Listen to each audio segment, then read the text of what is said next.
Hi, my name is Dr. Effie Hapsha, and I'm the founder of Women in Dentistry.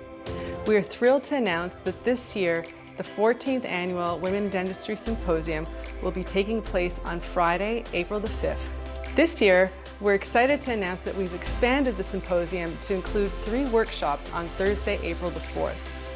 This promises to bring the symposium to new heights with educational opportunities for everyone who attends. We have an incredible lineup of speakers, including Dr. Sonia Lazy, Rena Talwar, Dr. Sally Safa, Tracy Hendler, just to name a few. Our concurrent session, which is run by Ms. Carrie Lepicek and Robin Shields, promises to bring our team members and dental hygienists informative and educational content. As always, the day will be filled with a lot of fun and some surprises, and of course, the day will end off with a beautiful cocktail reception. So we hope to count on you once again and encourage you to consider sponsoring and supporting the 2024 14th Annual Women in Dentistry Symposium. We look forward to seeing you then.